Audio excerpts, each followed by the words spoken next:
tomar el examen de mesa. Es pasar 40 minutos de clase. Vamos a tener hasta las 7:25 clases y después se pueden retirar para que yo tome a las personas que van a dar el examen. Necesariamente tengo que hacer esto porque estamos a una clase más antes de dar el examen, que es nuestro examen el próximo lunes. Entonces, este tema es muy largo y necesito que conozcan la integridad del tema y no podríamos terminarlo si el día jueves nos dedicáramos solo a esto. Es muy poco tiempo y necesito por lo menos ver la mitad, nos vamos a quedar en el cuarto punto y el día jueves terminamos de avanzar. Bien, en realidad con este tema, que es el tema número 16 y con el que vamos a cerrar el segundo parcial, porque los temas del examen van a venir a partir del tema 9 hasta este tema número 16. De manera que todo este tiempo nos hemos concentrado en revisar lo que es la sucesión legal. ¿Qué es lo que pasa cuando una persona no ha dejado un testamento? El que se encarga de organizar la sucesión hereditaria es el legislador. Y el último paso en la sucesión legal sería la división de la herencia. Hemos ido viendo paso por paso sucesivamente lo que ocurre en la sucesión legal. También esto se da en la sucesión testamentaria, pero digamos que en este artículo es donde vamos a ver, vamos a comprender en su integridad lo que es la división de la herencia.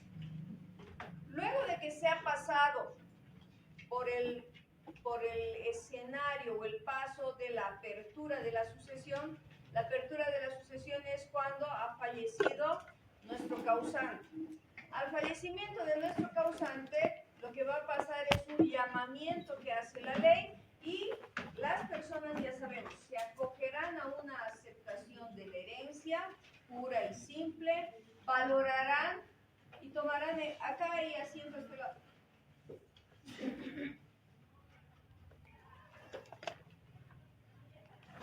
y considerarán, la lista de asistencia están pasando, ¿no? Por favor, lo van a hacer circular hasta el momento que nos vaya. El día jueves, antes de eso, el día jueves vamos a tomar en cuenta otra vez quiénes están con asistencia y quiénes van a quedar como rezagados en el examen, ¿ya? Bien. Les decía,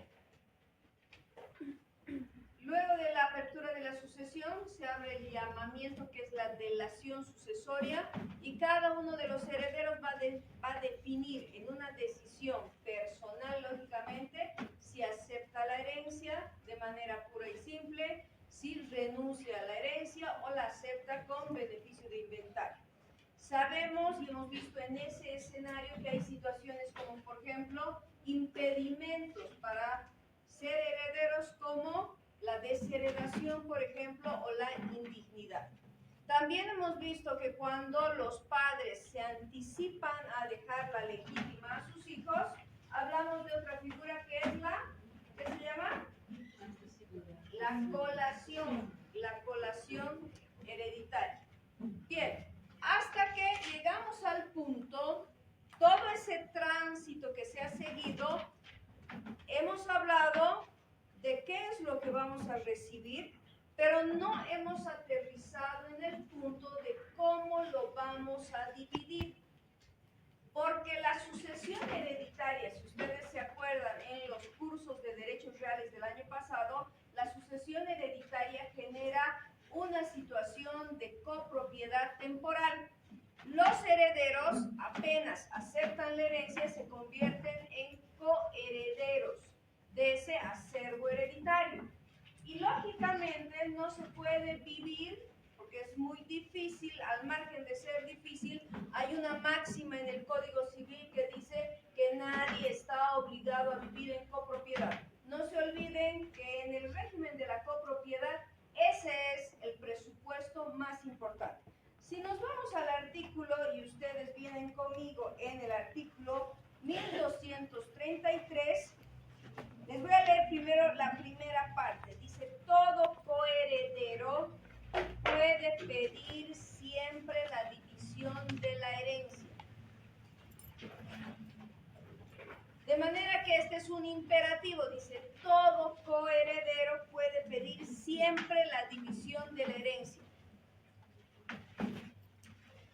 Si se dan cuenta, cuando hemos visto los tipos de bienes en derechos reales, en la materia de derechos reales, ustedes saben que en ese gran conjunto de bienes hay bienes inmuebles, hay bienes muebles y hay bienes muebles sujetos a registro.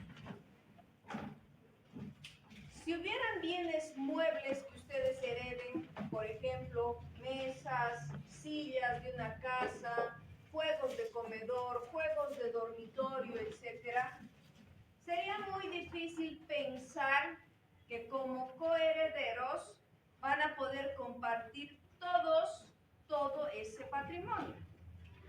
No vamos a creer o hacernos la ilusión de que si hemos recibido en la herencia un televisor, vamos a hacernos rotar el televisor todo el año, ¿no? Decimos, tú vas a tenerlo un mes, luego me pasas a mí, luego te devuelvo. Esos no son los principios de la división de la herencia o de la lógica que ha utilizado el legislador.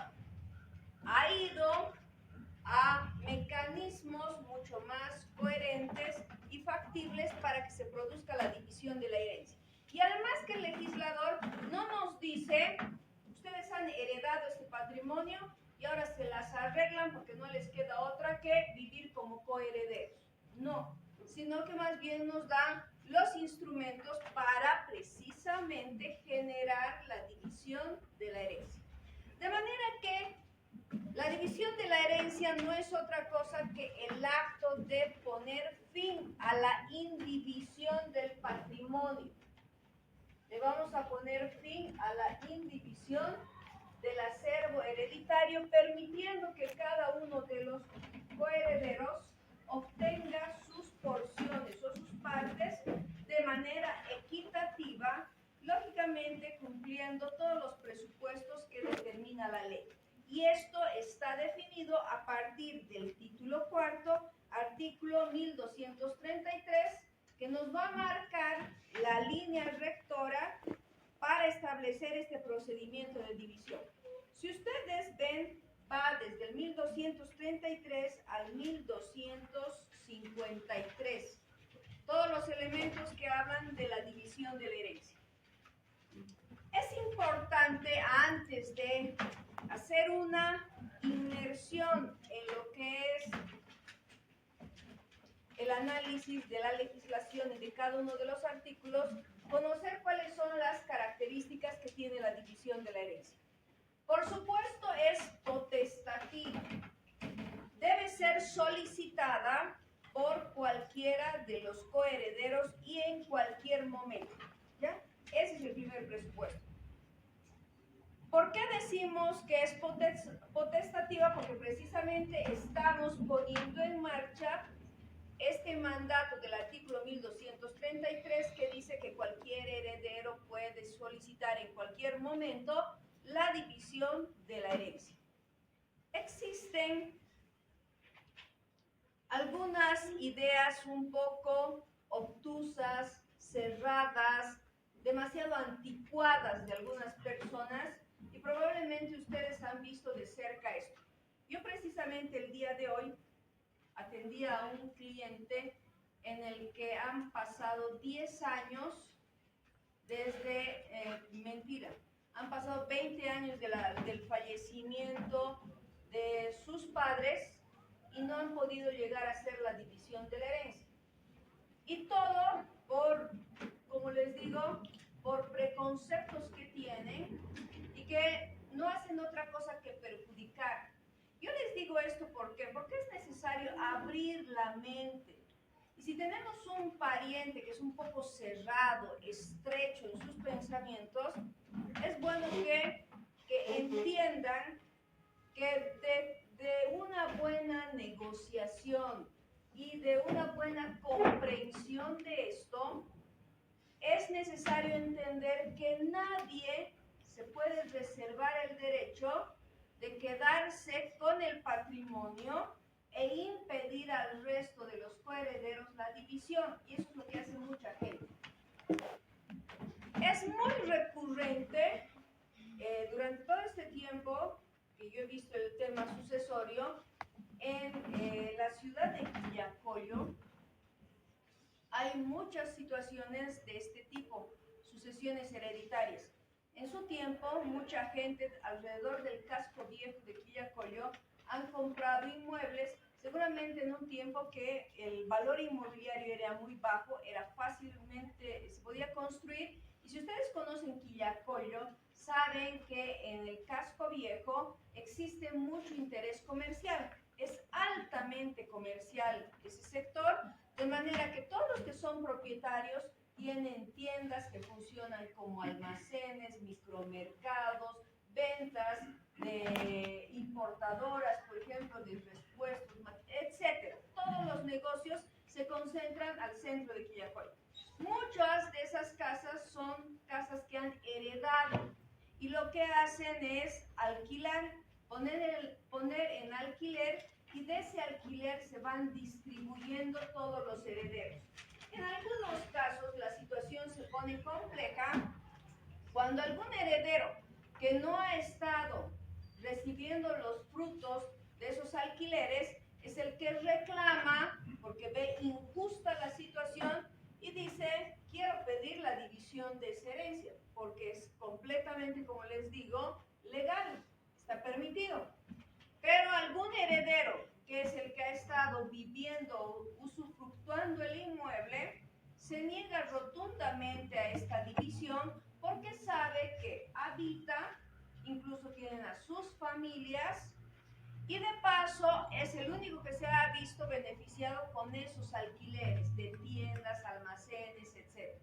Entonces, lógicamente no va a allanar el camino al resto de los herederos y les va a decir de buenas a primeras: sí, acepto, haremos la división, porque sabe lo que puede perder. Porque en esos casos, sobre todo en esos inmuebles del casco viejo, son inmuebles que son indivisibles en muchos de los casos, porque los herederos son 6, 7, 8 personas. Del caso que yo les pongo el ejemplo, son 8 herederos. Han estado 20 años peleando en proceso judicial, en demandas, en todo, para darse cuenta recién luego de 20 años que debían hacer la división voluntariamente. Pero esto ha tenido que pasar 20 años. ¿Por qué? Todo por la tosudez que tenían al principio, porque el inmueble era indivisible. Una de las hermanas les ofreció comprarles a todos sus partes para quedarse ella en la casa. De hecho, de los 8 que son, 6 le han vendido sus acciones y derechos. En el término de 20 años ha logrado convencer a 6 de ellos que le han comprado, que le han vendido sus acciones y derechos. Y solo ha quedado uno. Y por ese uno siguen teniendo problemas en la actualidad. Tendría que pasarse un trámite simplemente de subdivisión de lotes, porque ella es dueña del 80% y su hermano del 20%. No es nada más que graficar en el plano cuál es la proporción que ella tiene, seguro así, y del hermano es esto, pedir una subdivisión y listo. Pero el hermano, aún luego de 20 años, sigue en esa misma postura petrificada que no quiere permitir a su hermano. Durante estos 20 años, lastimosamente, se han encontrado con profesionales que han ido por todas partes, menos a concentrarse en lo primordial. En decirle que como la división es, nadie puede vivir en copropiedad, y la copropiedad se puede deshacer a través de un proceso judicial, tenían hace muchos años la posibilidad de demandar la división de la herencia. 20 años no lo han hecho y ahora recién quieren buscar la manera de dividir esto para deshacerse de este señor. Como les digo, muchas cosas se pueden allanar en el camino si dejamos de ser tan cerrados en nuestras ideas, ¿no? Por eso es, como les digo, potestativa. Si uno de ellos desea y el resto no, ahí se va a una demanda judicial. Tiene que ser necesariamente judicial. Es imprescriptible, no me acuerdo, hace algún tiempo hablábamos de esto, acerca de la división. Les había dicho que tanto la aceptación de la herencia, la renuncia a la herencia tienen plazos, prescriben a los 10 años. En cambio, la división de la herencia es imprescriptible. Precisamente porque es imprescriptible, recién nos vamos a, nosotros en el caso que les he comentado, formular la demanda de división contra este hermano, luego de esos 20 años que han estado peleando. Es irrenunciable, porque es el derecho que tiene todo heredero, partiendo del principio de la copropiedad. Y el principio de la copropiedad, si ustedes van de nuevo al libro segundo del Código Civil y se van al artículo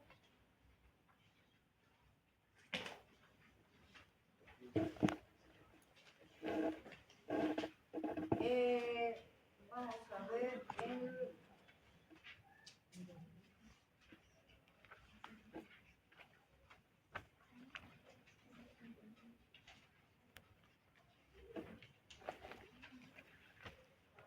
al 167, por favor. Váyanse al 167 del Código Civil. Exacto. Sí, por favor. Artículo 167. División de la cosa común. Parágrafo primero. Nadie está obligado a permanecer en la comunidad y cada copropietario puede pedir en cualquier tiempo la división de la cosa común.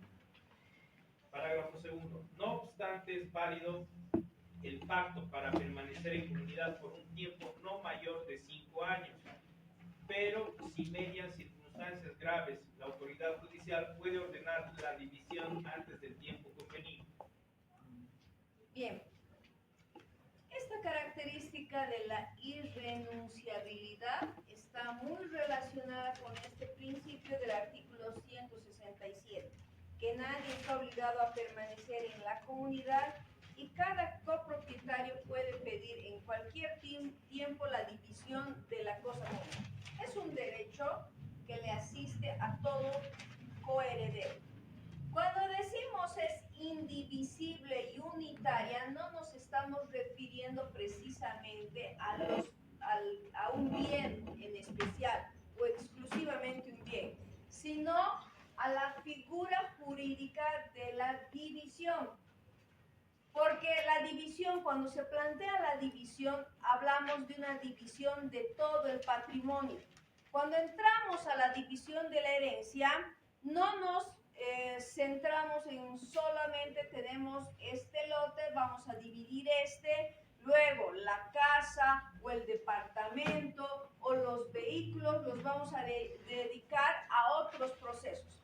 No se olviden que en materia, o ustedes van a ver en materia procesal, que existe un principio de concentración. El principio de concentración significa que cuando vamos a hacer un pedido al juez a través de una acción, tenemos que reunir todos nuestros pedidos, los que están relacionados e involucrados, para meterlos dentro de una misma causa. Eso significa que esta división tiene que ser unitaria y relativa a todo el acervo hereditario. Entonces, si planteamos la división en una acción, tenemos que decir, somos herederos de este listado de propiedades y queremos la división de todo ese patrimonio. Y ahí precisamente cuando se pida la división se tienen que aplicar las reglas de la copropiedad, las reglas de la sucesión hereditaria, que tiene algunas específicas, pero que en concreto el juez que maneja esto tiene que tener la misma habilidad que tiene un juez de familia cuando va a dividir los bienes que eran gananciales producto de un matrimonio. Hay 3 escenarios donde los jueces van a definir la división. Cuando es producto de una copropiedad común y corriente, porque vamos a imaginar que una sociedad decidió comprarse un bien inmueble, se deshace la sociedad y piden la división, en la vía ordinaria, la división de los bienes. Si es producto de una sucesión hereditaria, se va proceder también a la división de los bienes. Producto de una separación o de un divorcio, también los jueces manejan la división de esos bienes. Se darán cuenta que lo que hace el legislador es cumplir con ese mandato. Nadie está obligado a vivir en copropiedad, ni siquiera cuando se ha terminado la comunidad matrimonial. Cada uno merece repartirse y distribuirse su 50%. Y obviamente quedar propietario de ese 50%. Entre las formas de división, hablando doctrinalmente, encontramos 4. La convencional, la testamentaria, la judicial y la mixta. Pero si ustedes se van al código, solo vamos a encontrar 2.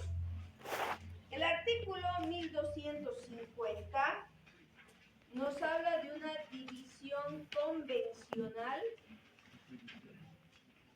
y el artículo 1251 de una división hecha por testador. Porque se supone que los demás preceptos de la división están precisamente encaminados a la división judicial. Y luego, el análisis doctrinal también nos demuestra que puede haber una combinación. Se puede utilizar la división convencional y la división judicial. Esto vamos a ver cuándo y por qué. División convencional, entonces, parte de una decisión conjunta, unánime, de todos los coherederos. Es cuando todos están de acuerdo. Esta resulta siendo la excepción.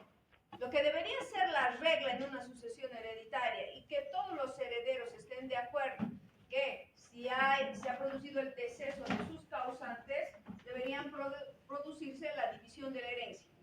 Y que deberían hacerse en los términos de la mayor madurez posible. Se dan cuenta, madurez y equidad. Sin embargo, es ahí donde comienzan los problemas y por eso es que la ley nos pone una serie de reglas. Pero vamos a leer primero qué dice la división convencional. 1250. Medros. Lévele el artículo 1250.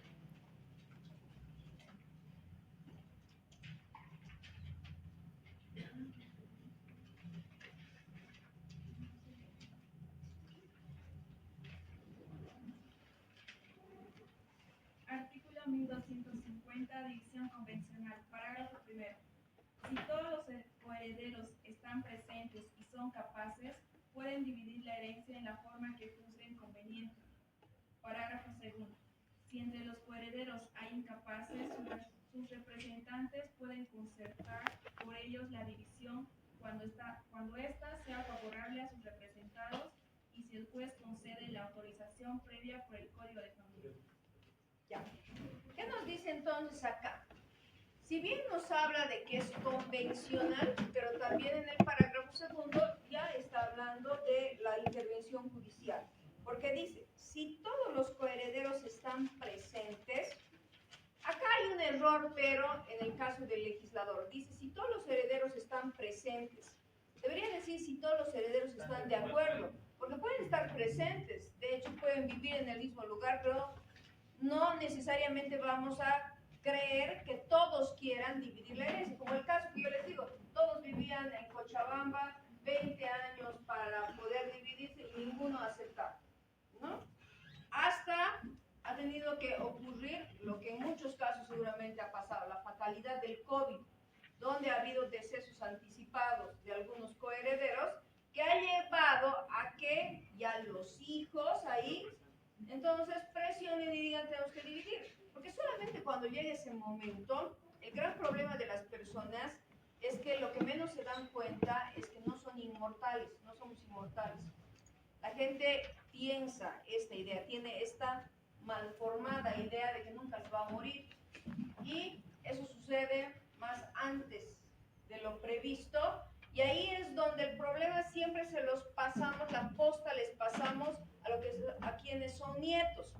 y tengan por seguro que esos nietos siempre van a buscar la vía más fácil. Ellos no se van a complicar tanto porque ya no les ata esos sentimentalismos. Generalmente los hijos, la gran pelea es porque no quiero vender la casa de mis padres, que yo me he criado acá, he vivido acá, he crecido y bla, bla, todo. Entonces, al nieto ya no le interesa eso porque hay una desvinculación sentimental, ¿se dan cuenta? Entonces dice, ya, lo más práctico, pasamos a la división y vendemos esto, ¿no? Esa es la diferencia. Pero bueno, entonces este es el error que detectamos o el comentario. Si todos los coherederos están presentes y son capaces, pueden dividir la herencia en la forma que juzguen conveniente. Cuando ustedes escuchen acá, en la forma que juzguen conveniente, no significa que pasen por alto el derecho de la legítima, porque ese se tiene que respetar, tiene que ser en partes iguales. Pero en la manera que juzguen conveniente es, por ejemplo, el hecho de que vamos a imaginar que solamente son dos coherederos, que sería la situación mucho más sencilla. Dos coherederos y que ambos han recibido dos casas, precisamente, hay dos vehículos, dos movilidades, tienen todo a dos.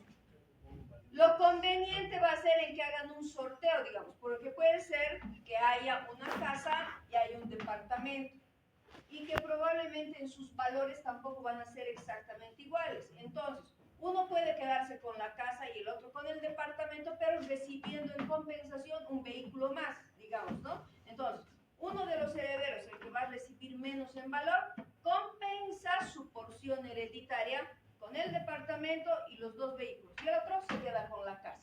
Esas son las maneras de llegar a un acuerdo, haciendo igual equitativo o practicando el derecho de la ley.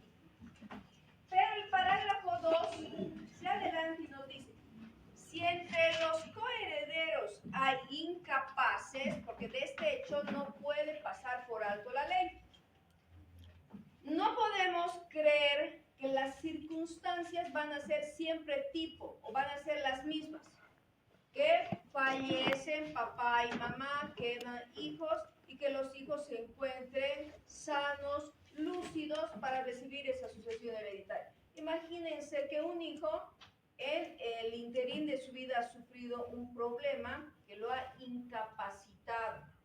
Hay accidentes con severas lesiones a nivel neurológico. Entonces, puede ser que se haya convertido en una persona parapléjica, en una persona que haya perdido la memoria, etc. No sé si ustedes han escuchado hay un cantante boliviano que estaba tarijeño, Yalo Cuellar, sí, que ha tenido un accidente, ¿verdad? Ha tenido un accidente, no sé si ustedes saben, han hecho colectas, pero ha tenido una lesión tan severa que él ya no es la misma persona que antes, se ha quedado incapacitado. Probablemente de él ya no, en mucho tiempo, si es que eso es reversible, no vamos a encontrarlo en conciertos, en actuaciones o en participaciones, porque yo he escuchado el comentario de un pariente muy cercano que me ha indicado que su situación en la actualidad es de una persona casi en un estado de un niño. No se acuerda muchas cosas, ha olvidado pasajes de su vida, etc. ¿Se dan cuenta? Todo eso ha pasado en un accidente. Entonces, esas personas que por cualquier circunstancia en la vida quedan incapaces, ustedes saben que la ley no los puede marginar o no los puede hacer un lado. Actúan a través de sus tutores o de sus curadores. Pero como la idea es que estas personas también no se vulneren sus derechos, porque entre las personas que están sanas y saludables pueden pelear sus propios intereses, pero un incapaz no podemos creer que se encuentra al mismo nivel cognitivo para que reclame. Probablemente en un estado de enajenación mental, una persona ya ni siquiera le interesa o ha perdido la noción de lo que es un bien. De hecho, muchas personas que ustedes ven en situación de calle, que han quedado discapacitadas por algún problema, una psicopatía, ustedes los ven arrastrando trapos en la calle porque han cambiarse, tener un bien. Un día ustedes los ven agarrando una bolsa y al día siguiente la han perdido, porque esa gente no tiene noción. Entonces, precisamente la ley para esas personas ha dispuesto que debe designarse un representante y que ese representante se encuentre en igualdad de condiciones con el resto de los coherederos, de manera que haga valer sus derechos y diga, si a todos les va a tocar un lote de terreno, este señor que ha resultado incapaz, también le toca ese lote de terreno.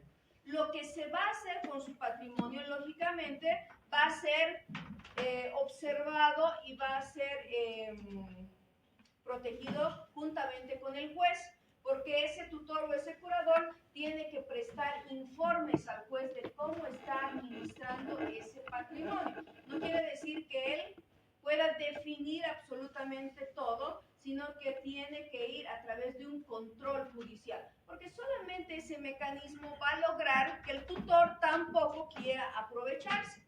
Porque de todas maneras esa persona seguramente si queda lesionada de por vida, lo más sensato o racional va a ser vender su patrimonio y utilizar ese dinero para poner en alguna institución que se encargue de su cuidado de por vida. ¿Se dan cuenta? Entonces, en esos casos, la ley nos dice, si entre los coherederos hay incapaces, sus representantes pueden concertar con ellos la división cuando ésta sea favorable a sus representados. Y si el juez, ahí está inserto, el proceso judicial concede la autorización prevista por el Código de Familia. Quiere decir que previamente se haya constituido un tutor y un curador y luego el juez va a aceptar. Esto pasa, este artículo nos está hablando de lo que es esta forma que es mixta, convencional y judicial.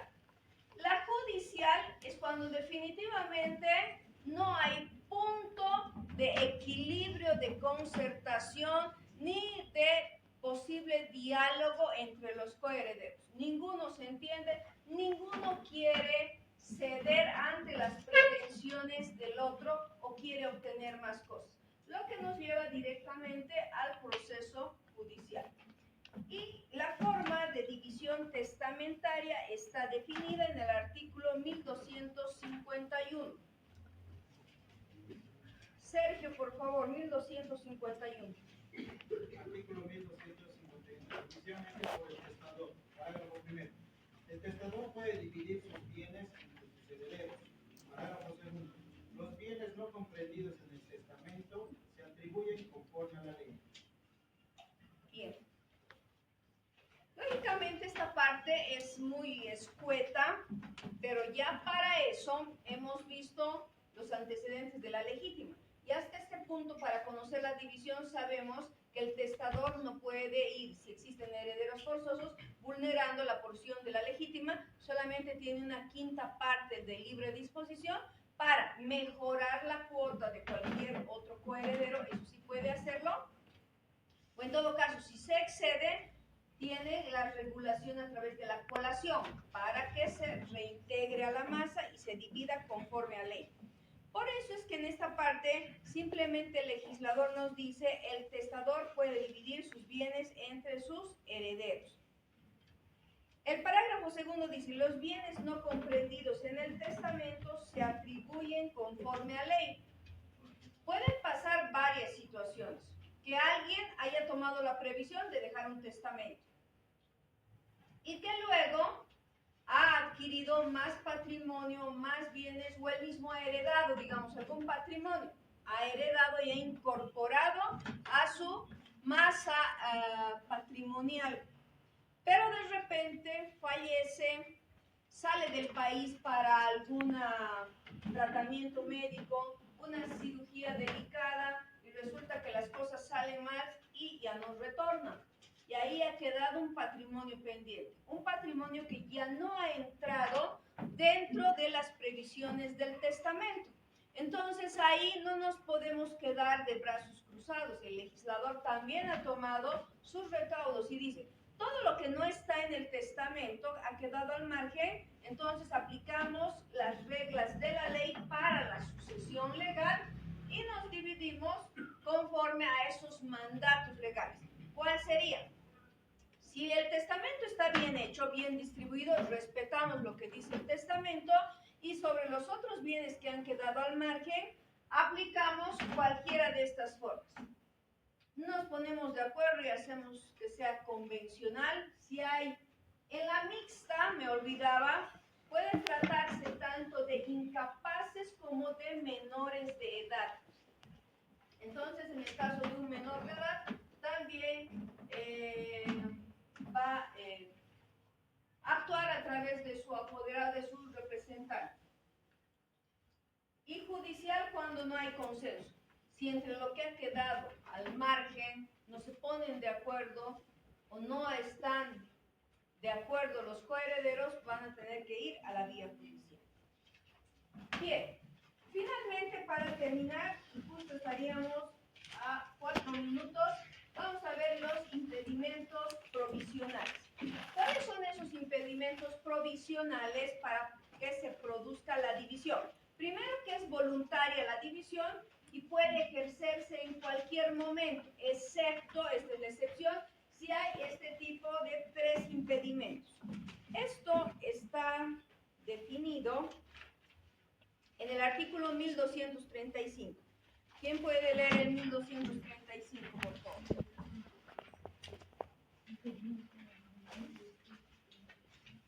Artículo 1235. Impedimentos para la división. Parágrafo primero. La división queda provisionalmente impedida mientras, inciso 1, nazca el concebido llamado a la sucesión. Inciso 2, se defina mediante sentencia basada en autoridad de cosa juzgada el juicio sobre reconocimiento de filiación o de unión conjugal libre, interpuesto por quien en caso de resultado favorable sería llamado a suceder. 3. Concluye el procedimiento administrativo para el reconocimiento de una entidad instituida como heredero. Parágrafo segundo. Sin embargo, si median circunstancias que hagan conveniente la división antes de cumplirse estos hechos, el juez puede autorizarla fijando las cautelas necesarias. Bien, en un mismo artículo, el legislador nos da un principio, pero también su excepción, una regla y la excepción. Primero, y creo que es muy razonable en esto y no hay punto de dificultad. Si no ha nacido uno de los herederos, no se olvide que a partir de la concepción uno puede ser aspirante a heredero. Pero si en medio de eso resulta que ese embarazo no llega a término y ese bebé en gestación no nace, no puede ser heredero. ¿Se dan cuenta? Entonces, no podríamos anticiparnos, porque este es un fenómeno completamente natural. Ningún médico, por muy bueno que sea, puede garantizarles al 100%, sí, esta gestación va a llegar a término y en este mes nace el niño que lleva la madre en su vientre. Nadie puede, ningún médico puede decir eso, porque pueden haber varias contingencias en medio del camino. Son hechos imprevisibles y completamente dejados y librados a la naturaleza. Que la madre haya tenido un accidente fortuito y haya perdido al niño, que se haya presentado alguna dificultad o ella haya sido objeto de un crimen, por ejemplo, que es lo que ha pasado con esa librecambista, ¿han escuchado en Santa Cruz? Han asesinado a una mujer, resulta que la mujer había estado embarazada y entonces lo que ha sucedido es un doble asesinato a la madre y a ese niño en gestación. Entonces, por eso es que la ley es racional y dice, no se va a practicar la división mientras no nazca ese concebido llamado a la sucesión, porque no sabemos si realmente se va a concretar su nacimiento. Mientras no se defina la filiación, esto también es lógico. Sabemos que en el tema de sucesiones hereditarias, el panorama puede ser muy complejo, puede ser una miscelánea diversa. Cuando resulta que el que fallece tenía hijos extramatrimoniales, ustedes saben que esos hijos extramatrimoniales también son herederos, la ley no hace distinción, y si ese hijo, ahora sabemos que a partir de un decreto supremo del 2006, ningún niño queda sin filiación, y todas las mamás que consideren quién es el padre van, los registran, los inscriben, pero antes, como esta ley es del 76, antes había que pedir el reconocimiento y pedir la filiación judicialmente. Probablemente este tema lo hemos superado, pero no en todos los casos, porque algunas personas por ignorancia, por falta de conocimiento, los registran solamente con el apellido de la madre y no del padre. Eso sucede generalmente en el campo, entonces puede faltar que se defina si era hijo o no de esa persona que ha fallecido, o por ejemplo, que exista una unión libre, y esa unión libre tiene que ser registrada también cuando uno de los convivientes ha fallecido. Si el otro quiere ser su heredero, seguir los trámites de la aceptación de la herencia, ningún notario le va a permitir si no ha hecho reconocimiento de esa unión libre en el servicio de registro cívico, en el CERECI. Entonces, hay que completar esta tramitación para que se pueda hacer la división de la herencia.